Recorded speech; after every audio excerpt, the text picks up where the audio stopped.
Hello everyone. In one of my previous videos, I made this cute little maple leaf block when I was showing how to make them in three different sizes, and today I'm going to show you what I'm going to do with it.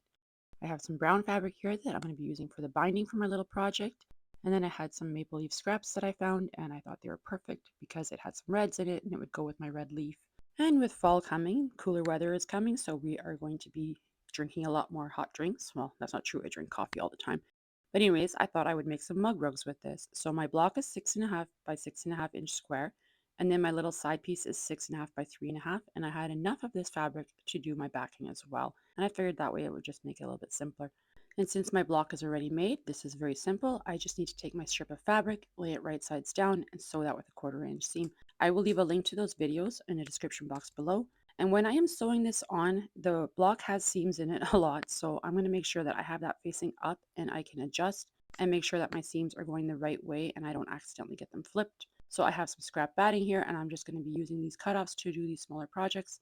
And it is just big enough. I don't need a lot of extra space because it is a small project and there shouldn't be too much shifting while I'm doing the quilting. So I'm just going to cut a piece off. I'm not going to be exact at this point because I will trim everything up later on once I have it quilted to get all of my edges nice and cleaned up for when I want to put my binding on. So I'm just going to lay my backing fabric wrong sides down, and then I'm just going to lay my batting and my little block on top. And as you can see, not all of my stuff is lining up, so I'm just making sure that I have enough backing sticking out over all my edges so that I don't lose, well, backing fabric.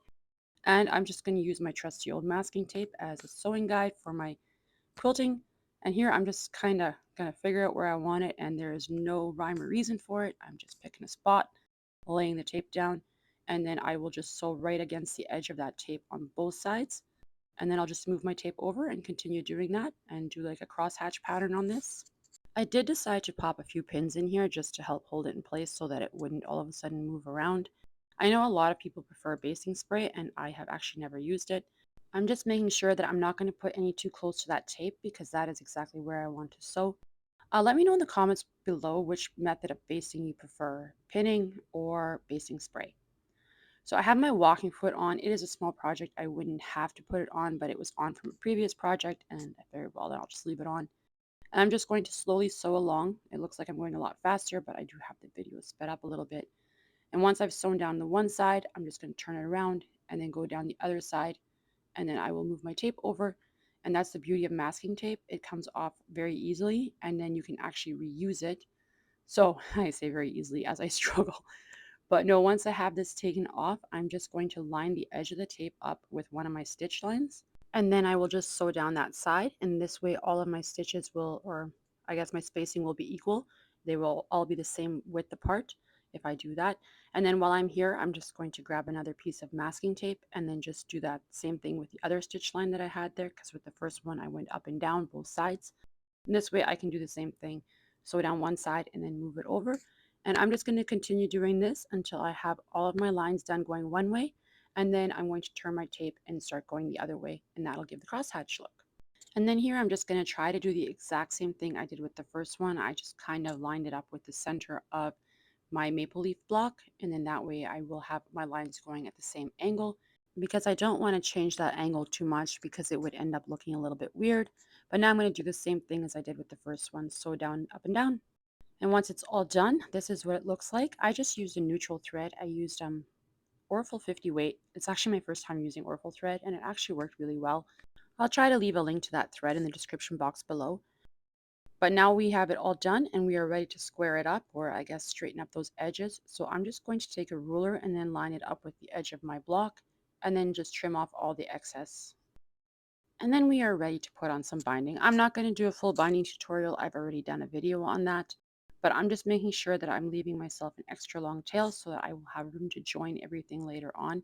And if you would like to know how I do my binding, I will leave a link to that video in the description box below as well. And this is just smaller projects. They're easy to practice with, I think, when you're doing the corners and stuff. But the joining is a lot more difficult when you don't have that much room. Because normally I would join these with a 45-degree angle, but that is extremely difficult, at least for me. So I'm just going to do a straight join. So I'm just going to find somewhat the center point and then cut that there, making sure I don't cut through both ends of that because then you're not going to have enough to join it. And once I've done that, I'm just going to lay this other one on top and I'm going to try to make sure that everything is smooth and flat and it is all lining up, and turn your work if you need to. And now I'm just going to find where the bottom layer is and then line that up with my 1/4 inch and then just draw a line, making sure that your ends are overlapping a 1/4 inch. Once I've drawn my line, I'm just going to take my scissors and then I'm going to just cut it off. You could use a rotary cutter to make sure that you're going straight, but I'm just going to do it with a scissor here.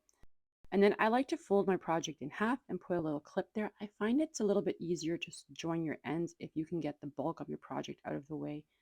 Now, making sure that you don't get your ends twisted, you just want to open them up and then put them right sides together. And I'm going to sew that with a 1/4 inch seam. You can use some pins or clips to hold this in place while you go over to the sewing machine, but I'm not going to. Once I have that sewn together, I'm just going to open it up and I'm going to open up my seam and I'm just going to give it a finger press. I'm not going to go to the iron and try to iron this flat. I'm just going to give it a good finger press, pressing my nails down to make sure that it is open. And then I'm just going to lay it all back down. And then we just need to sew this down and then we are ready to turn our binding over to the back and finish it off. I have mine all done.